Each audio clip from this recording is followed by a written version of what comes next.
اللهم صل على محمد وعلى آل محمد.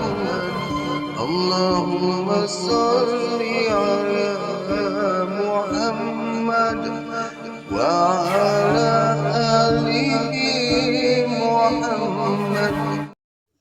Assalamualaikum warahmatullahi wabarakatuh. Salam sejahtera. Diucapkan terima kasih hadir lagi ke Radio 12 Malam bersama dengan saya Angah. Ya, malam ni kita akan sambut sambutan Merdeka, kemerdekaan 31 Ogos 1957 adalah tarikh keramat kita. Semoga dengan sambutan hari kemerdekaan ini dapat menyematkan lagi benih-benih cinta kita kepada negara dan juga semangat kepada bangsa, agama dan tanah air kita ni. Jangan ada lagi sebarang sikap-sikap resis. Jangan dicabar, jangan dicuit, jangan diganggu, jangan dikata. Biar kita hidup bersama-sama dalam berumah tangga. Ambil kau bahasa rumah tangga, nak bagi faham sikit. Berumah tangga, maksudnya kita ni saling memerlukan, insyaAllah. Baik, sebelum kita teruskan dengan kisah yang seterusnya ni, sama-sama kita berdoa agar mudah-mudahan kita semua dimurahkan rezeki, dipanjangkan umur, disembuhkan sebarang penyakit yang dialami pada kawan-kawan kita, diangkatkan kesakitan dan diberikan kesembuhan, diberikan syurga insya-Allah kepada kita, insya-Allah, amin ya rabbal alamin. Baik, kita akan teruskan dengan kisah dari Tok Awangah. Sekejap, betul ke Tok Awangah? Silap, bukan Tok Awangah. Daripada Taman Jalis, Siri bercakap dengan jin. Siri yang ke-66 dengan bertajuk Pendekar Terbang. Datuk menolak ramalan yang tidak berasas itu, tetapi ramalan yang bergerak dari mulut ke mulut itu tidak dapat disekat dan terus mempengaruhi orang-orang kampung. Akibatnya, orang-orang kampung berada dalam kecemasan. Entah siapa yang pandai-pandai buat ramalan mengarut tu, rungat Haji Salim ketika saya mengunjungi tempat kerjanya. Dari cara dia bercakap dan kerut wajahnya membayangkan rasa kesal yang mendalam. Kau lihat sendirilah Tamar. Dah 2 minggu cucu saudaraku ditanam. Sudah 2 minggu jugalah peristiwa hujan panas tu terjadi. Tak ada pun perkara yang tak baik terjadi, sambungnya lagi sambil membakar beberapa campuran besi untuk dibuat keris panjang. Saya menganggukkan kepala, setuju dengan pendapatnya. Apa yang dikatakan oleh Haji Salim itu memang benar. Sejak 2 minggu kebelakangan ini, tidak terdapat pemakhluk berjubah hitam dan wanita berwajah cantik merayau seluruh kampung menjelang waktu maghrib. Tidur saya juga aman dan tenteram, tidak diganggu oleh mimpi-mimpi yang menakutkan. Kubur lama juga tidak dipuja orang lagi. Saya terkejut mendengar kata-kata Haji Salim. Wajahnya yang berpeluh dan merah dibahangi oleh kepanasan. Saya tenung. Macam mana Pak Haji tahu? Aku sendiri yang pergi dengan tak bagi tahu datuk kamu. Kerja tu membahayalah Pak Haji. Aku tahu. Kalau aku pergi dengan datuk kamu, aku tak boleh membalas dendam. Datuk kamu tu bertindak lambat sangat, tambah Haji Salim lagi. Saya menarik nafas panjang. Tahulah saya bahawa Haji Salim masih lagi menaruh dendam pada orang-orang yang memuja kubur lama. Dia yakin kematian cucu saudaranya angkara manusia pemuja syaitan. Kematian cucu saudaraku itu mestilah dibalas, ujarnya sambil menggenggam penumbuk. Peluhnya yang meleleh dari hujung dahi terus menitik atas dadanya.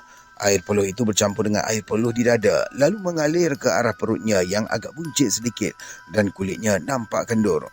Saya terus memerhatikan dia membuat kerja dan secara tidak duga, saya teringatkan datuk yang sejak pagi lagi pergi ke kaki bukit untuk memburu ayam hutan. Aku tahu, datuk kamu tu sudah memagar seluruh kampung ni dengan beberapa syarat dan petua. Haji Salim merenung ke arah saya. Cepat-cepat saya kerutkan dahi. Saya tak tahu dari mana Haji Salim mendapat sumber cerita yang baru ni. Saya kira Haji Salim cuma mahu bergurau ataupun cuba membuat ramalan kosong. Sepanjang ingatan saya, belum pernah lagi Datuk melakukan sesuatu kerja tanpa memberitahu saya. Selangkah dia bergerak dalam usaha untuk kebaikan, dia pasti akan memberitahu saya. Kalau tak bagi tahu saya pun, dia akan bagi tahu pada nenek. Dan nenek, memang akan bagi tahu saya lah. Bila Haji Salim berkata demikian, menimbulkan rasa sangsi dalam diri saya terhadap Haji Salim. Saya rasakan yang Haji Salim ni seolah-olah mengintip segala kegiatan Datuk. Apakah Haji Salim meragui kejujuran Datuk? Mungkin Haji Salim mahu memperlihatkan kelebihan yang ada pada dirinya pada Datuk. Mungkin Haji Salim merasakan apa yang dilihatnya di tanah kubur lama itu satu rancangan Datuk yang disembunyikannya daripada pengetahuannya. Timbul pertanyaan itu dalam diri saya. Kalaulah apa yang saya fikirkan itu benar, sesuatu yang lebih dahsyat akan terjadi bila dua orang yang berilmu mahu menunjukkan kepandaian masing-masing. Akulah yang minta datuk kamu tu buat. Pada mulanya dia enggan. Setelah aku merayu, baru dia setuju. Dia lakukannya waktu tengah malam, tanpa ada orang lain yang tahu, kecuali diri aku sendiri. Saya tersenyum. Rasa sangsi dan bimbang yang bergolak dalam dada saya menemui jalan akhir. Hari ni hari Rabu. Aku ni ada janji dengan orang nak berjumpa di kampung Ulu Kelubi. Haji Salim berhenti membakar besi. Dia mengelak peluh di tubuhnya dengan tuala kecil cap matahari. Apa halnya Pak Haji? Orang tu menempah parang. Parangnya dah siap. Aku nak mengantarnya sekarang. Apa? Kamu nak ikut sama? Boleh juga. Orang ni aneh sikit sama. Matanya buta. Tapi dia tahu warna baju yang dipakai oleh orang yang datang berjumpa dengannya. Hebat betul orang tu ya Pak Haji. Tak tahulah aku nak kata. Hebat ke tidak? Kamu tengok sendirilah. Haji Salim ketawa. Dia meninggalkan saya di rumah kerjanya. Haji Salim masuk ke bilik mandi. Kemudian pakai kain dan baju Melayu. Dengan motosikal, kami menuju ke kampung Kelubi. Saya pula ditugaskan oleh Haji Salim untuk memegang parang. Lebih kurang 10 minit kami melalui jalan raya. Akhirnya, kami pun melalui memasuki satu lorong kecil. Tidak sampai 5 minit melalui lorong yang sempit itu, kami pun sampai ke sebuah rumah papan kecil. Haji Salim tongkatkan motosikalnya di bawah pokok mempelam. Dalam perkiraan saya, jarak di antara kampung Kelubi dengan kampung saya kira-kira 10 batu lebih. Kampung Kelubi ini berada dalam jajahan Larut dan Matang. Haji Salim terus memberi salam. Salam Haji Salim dijawab. Bila saya merenung ke pintu rumah, seorang lelaki tercegat di situ. Orangnya kecil, berkulit agak hitam, rambutnya kerinting. Naik. Budak yang pakai baju merah dan berseluar putih itu siapa? Tanya orang itu pada Haji Salim. Saya tahu kata-kata itu ditujukan pada saya. Nanti sekejap lagi saya bagi tahu, jawab Haji Salim dan terus melangkah ke kaki tangga. Bila berada dalam rumah orang itu, saya duduk dekat Haji Salim. Orang itu terus mencentik parang yang diberikan oleh Haji Salim padanya dengan kuku ibu jari kiri. Besinya baik, tidak rapuh ni, katanya sambil meletakkan parang itu di hujung lututnya. Dari raut wajahnya, saya kira orang tu berusia di antara 50 hingga 55 tahun. Haji Salim memanggilnya sebagai Lebaidin, peramah dan suka berjenaka. Budak yang kamu bawa ni berkulit cerah, rambutnya kerinting, ada parut di kepala. Lebaidin terus memperkatakan diri saya. Semua yang dikatakannya itu memang tepat, meskipun matanya buta. Hei, saya kagum dengan kebolehannya itu. Pak Lebay nak buat apa dengan parang ni?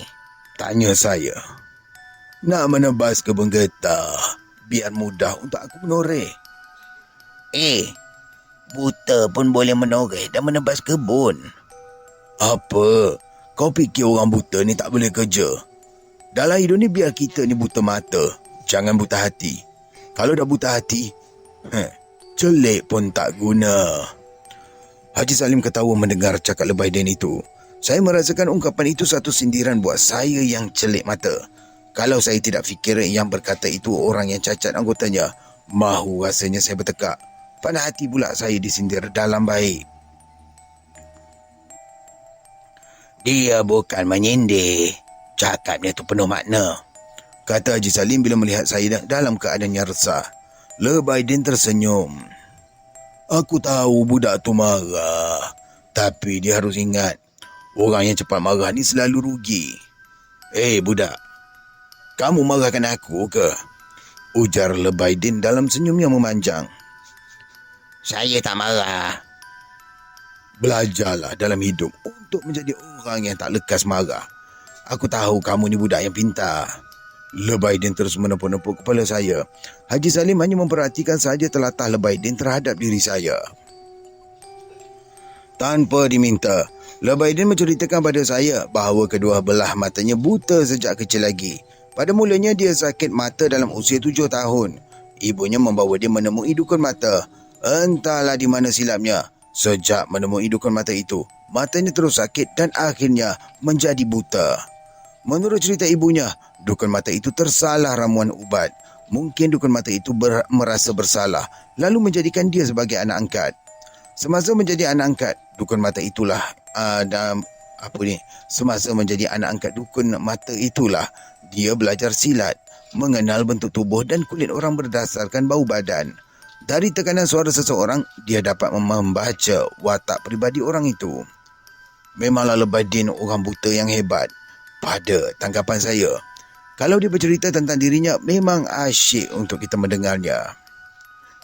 Itu kisah lalu, katanya mengakhiri cerita dirinya sambil merenung ke arah saya. Meskipun kedua belah kelopak matanya tercantum, saya masih dapat merasakan di sebalik kulit yang bercantum itu ada sepasang mata yang tajam, boleh menembusi hati dan perasaan sesiapa yang berada di hadapannya. Sekarang ni ada kisah baru, Haji. Lebay Din memperkemaskan silanya. Dia meraba kepala lututnya. Cerita apa Pak Lebay? Sahut Haji Salim. Begini, sejak 2-3 minggu lalu, orang-orang di kampung ni heboh memperkatakan tentang seorang pendekar yang boleh terbang atas angin. Siapa orangnya Pak Lebay? Aku tak kenal. Pernah Pak Lebay bercakap dengannya? Ada sekali. Waktu aku sedang motong getah, dia lalu. Kemudian dia minta kebenaran dari aku untuk mendirikan pondok di kebun getah aku. Aku izinkan. Bila aku izinkan, dia tak nak. Dia minta kebenaran untuk dirikan pondok di sawah aku yang terpencil. Habis, Pak Lebay izinkan ke? Aku izinkan. Apa salahnya dia nak menumpang?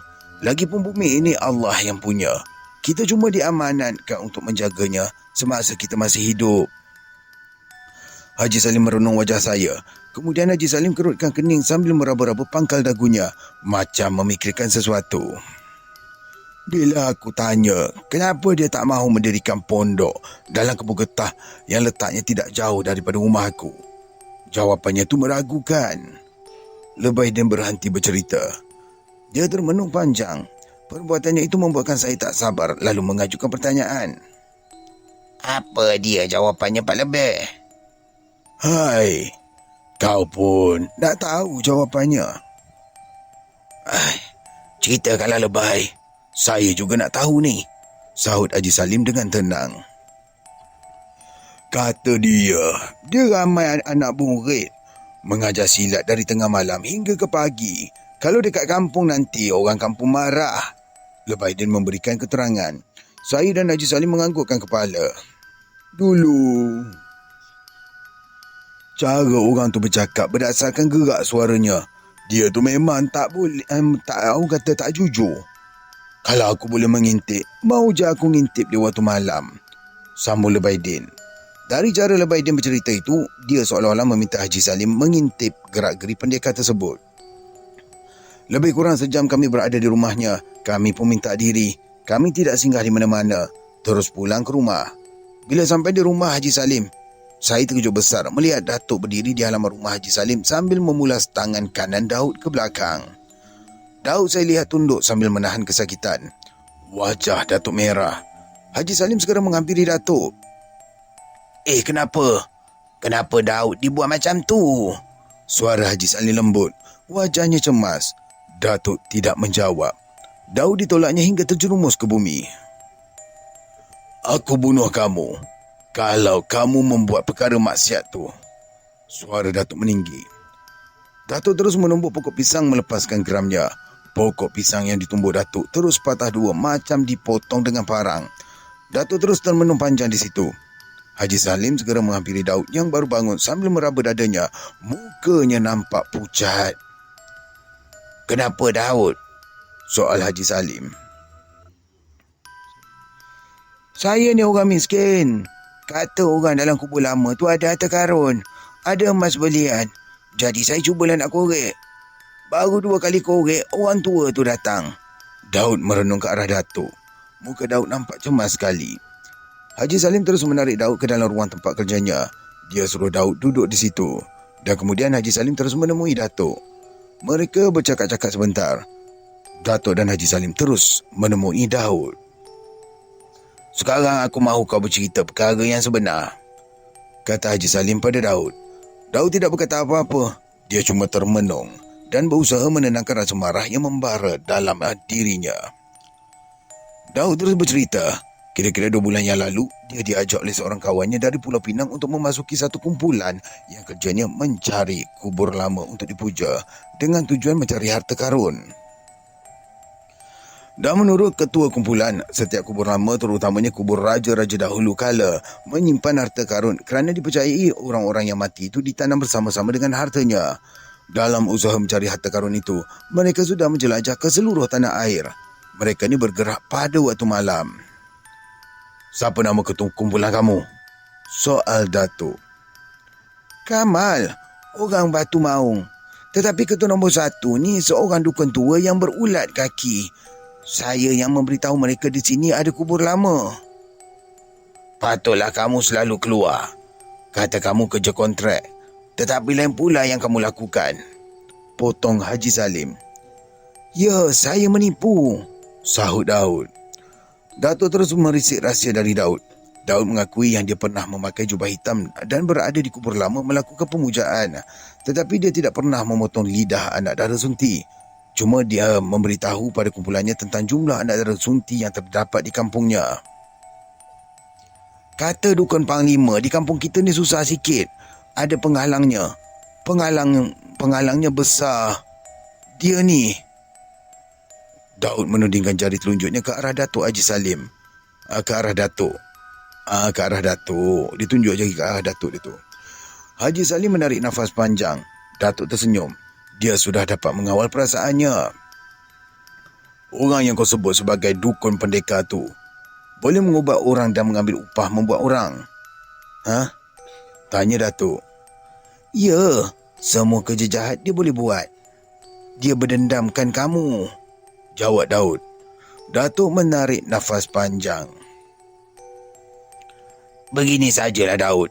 Kau ceritakan pada kami tentang kehebatan dukun pendekar yang aku lihat pada kami. Kalau dia betul-betul hebat, kami akan ikut dia. Sama-sama kita cari harta karun. Aku ni tahu tempat kubur lama mana yang menyimpan harta. Haji Salim memujuk Daud penuh sopan dan santun. Pada mulanya Daud keberatan mahu menceritakan kisah ketuanya itu. Bila Haji Salim memperlihatkan kemampuannya menggenggam bara api dan mematahkan besi bejal, Daud terus membuka rahsia. Kata Daud, kaki kanan dukun pendekar dihinggapi penyakit tokak. Sudah pun berulat. Ulat-ulat tokak itu tak pernah dibuang atau dibunuh. Jika ulat-ulat itu jatuh, dia akan mengutipnya, dibungkus dalam kain kuning. Kemudian ulat-ulat itu dipelihara dalam balang besar dan diberi makan bangkai dan lidah manusia serta binatang. Setiap kali dukun pendekar masuk gelanggang, tokak di kaki kanannya sukar untuk dikesan oleh para muridnya. Dia pernah memperlihatkan kemampuannya di hadapan Daud dan anak-anak muridnya yang lain. Berjalan dalam hujan lebat pada waktu malam dengan membawa pelita. Pelita yang dibawanya itu tak padam. Dia berjalan cukup laju. Kalau dia mahu pergi ke sesuatu tempat, dia akan menyebut nama tempat. Selesai saja sebut nama tempat tersebut, dia akan hilang dan dirinya akan berada di tempat yang disebutnya. Ujar Daud penuh rasa kekaguman. Lagi apa kebolehan dia? Desak Datuk. Bila dia berhadapan dengan orang yang warak dan taat dengan hukum Allah, dia akan memperlihatkan dirinya sebagai orang yang tinggi dalam ilmu agama. Boleh menyebut ayat Al-Quran dengan fasih. Waktu siang, suka memacilkan dirinya di gua ataupun pondok buruk. Datuk dan Haji Salim berpandangan. Saya memicit jerawat batu di pipi kanan. Angin yang menerpa ke dalam ruang menjamah wajah saya. Terasa nyaman dan selesa. Beberapa helai daun kering kelihatan gugur di halaman. Daud terus membisu. Rambut panjangnya yang menyerkup dahi diangkatnya dengan telapak tangan kanan. Parut di dahi sebelah kiri jelas kelihatan. Parut itu nampak kehitaman sedikit. Orang tu sekarang duduk di mana? Suara Datuk semakin meninggi. Sepasang matanya tertumpu ke wajah Daud. Cepat-cepat Daud mengalihkan pandangannya ke arah lain. Tidak mampu Daud menentang sepasang biji mata Datuk yang berkaca-kaca itu. Orang tu berada tak jauh dari sini. Janganlah kacau. Dia berjanji pada saya tidak mahu kacau orang-orang kampung kita, kata Daud yang berbadan tegap dan tidak suka memakai baju. Buktinya, tingkah Haji Salim. Dah 2 minggu ni dia tak kacau, balas Daud sambil merenung wajah Haji Salim. Aneh sungguh sikap Daud. Cakap dengan Haji Salim berani, tentang muka dengan Datuk tak berani pula. Saya hanya memerhatikan telatah Daud dengan ekor mata sambil memicit jerawat yang mula membengkak di sudut dagu kanan. Memicit jerawat memang menyeronokkan. Bila terasa sakit dilepaskan, kemudian diraba, digosok perlahan-lahan dan dipicit lagi. Tiba. Tamar. Boleh kau tunjukkan tempatnya pada kami? Nada suara Datuk ni mula melembut. Kali ini Datuk tidak merenung ke arah Daud. Datuk renung ke dinding. Saya lihat Daud merenung muka Datuk.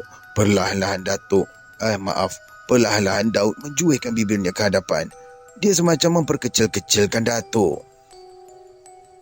Pendekar Kamal tak mudah dijumpai atau ditemui. Lebih-lebih lagi kalau orang yang mahu menemuinya itu mempunyai niat yang tertentu. Daud segera bangun, melangkah 2 tapak ke arah saya, berdiri di sisi saya. Tiba-tiba perasaan saya menjadi gemetar. Saya jeling ulas-ulas lengan Daud yang membonjol dan keras. Orangnya cukup tinggi, hampir 5 kaki 7 inci. Saya jeling dadanya yang berbulu. Saya kira kalau dia menghentakkan siku kanannya ke dada saya, confirm saya tersungkur. Saya tidak akan tunjukkan tempat pendekar Kamal, walaupun tempatnya saya tahu. Secara mendadak saja Daud menjerit. Dia terus menendang pelipat kaki saya dan saya terus terjatuh. Daud terus menendang apa sahaja yang ada di hadapannya. Saya cuba bangun. Belum pun sempat saya berdiri dengan betul, satu penendang hinggap di bahagian kanan perut saya. Saya terus menggulung-gulung atas lantai menahan kesakitan. Perut terasa senak. Daud terus melompat dan menyambar lembing. Siapa-siapa yang mahu kacau guru aku bunuh sampai mampus. Daud mengacukan mata lembing ke arah Haji Salim. Saya lihat Haji Salim tenang saja. Melihat Datuk dan Haji Salim terpaku dengan tindakannya itu, Daud mula memperlihatkan taringnya. Dia melompat atas pelantar lalu mengambil parang panjang. Lembing di tangan terus dibuang. Daud! Jerit Haji Salim. Serentak itu Haji Salim melompat lalu melepaskan penampar sulungnya yang lembut ke pipi kiri Daud. Tidak saya duga sama sekali, penampar yang lembut itu boleh menyebabkan Daud jatuh tersungkur. Daud menggeletik macam ikan keli kena pukul dah. Mulut Daud kelihatan berbuih-buih sambil mengeluarkan suara yang berdengkur. Tak ubah macam bunyi lembu yang kena sembelih. Macam mana awak buat budak ni, Haji? Tanya Datuk. Saya lepaskan bisa biar dia tahu. Tua-tua saya bukan tua saja. Tua-tua saya ni tua berisi. Hei, awak ni dah keterlaluan. Saya tahu. Melihatkan sikapnya yang tak buruk, saya terpaksa menampaknya dengan bisa tangan. Awak yang melepaskan bisa tangan. Saya tak upaya nak menawarnya. Awak tawa-tawakanlah sendiri. Haji Salim mendekatkan telapak tangan kirinya yang menampar muka Daud ke bibirnya. Saya lihat bibirnya bergerak-gerak, kemudian jarinya terus dicium. Haji Salim rapat ke arah Daud. Tangan kirinya diletakkan ke pipi Daud. Badan Daud yang menggeletar kembali macam biasa. Mulutnya yang berbuih sudah tak berbuih lagi. Dengkulnya yang meninggi mula menurun. Daud membuka mata dan terus duduk termenung. Tak ubah macam ayam yang mabuk tahi. Budak tu belum cukup pulih tu. Kalau dibiarkan macam tu, dia akan jadi bodoh seumur hidup. Datuk mengingatkan Haji Salim. Saya lihat Haji Salim menganggukkan kepala. Dia meninggalkan kami di ruang kerjanya, menuju ke ruang dapur. Saya tak tahu apa yang dilakukan oleh Haji Salim di ruang dapurnya. Haji Salim menemui kami kembali. Di tangannya ada secawan air putih. Dia terus menghampiri Daud. Kepala Daud digosoknya beberapa kali. Minumlah air ni. Dia memujuk. Daud terus mengambil cawan di tangan Haji Salim. Tanpa berfikir panjang, Daud terus meneguk air di cawan sampailah habis. Dalam sekali mata sahaja, Daud terus bangun dan bertenaga kembali. Mata Daud kelihatan merah. Dia mula bertempik dan menyambar parang semula. Kali ini terus menyerang dengan melulu. Ya, saya terpaksa lari keluar. Daud memilih Datuk sebagai sasaran utamanya. Dia terus menyerang bertubi-tubi. Setiap kali Daud melibaskan parang panjangnya, Datuk terpaksa melompat ke kiri, melompat ke kanan. Datuk terus menyusup ke bawah pelantar dan melindungkan badannya dengan papan. Datuk terus bersembunyi di situ. Melihatkan Datuk menyusup bawah pelantar, Daud bertambah marah. Dia terus menjerit-jerit sambil memukul dadanya dengan hulu parang. Dia menoleh ke kanan lalu menyerang Haji Salim dengan bertubi-tubi. Macam Datuk juga, Haji Salim terpaksa mengelak ke mana sahaja asalkan mata parangnya tidak menjamah tubuhnya. Kekuatan Daud sungguh berbisa. Langkahnya cukup cepat macam kilat. Telapak kakinya seolah-olah tidak memijak lantai. Wajahnya cukup garang dan menggerunkan sesiapa yang melihatnya. Jangan apa-apakan budak tu. Dia dah kemasukan syaitan. Pertahankanlah diri awak tu daripada terkena parang dia. Jerit Datuk dari bawah pelantar mengingatkan Haji Salim. Datuk tidak mahu Haji Salim bertindak sebarangan.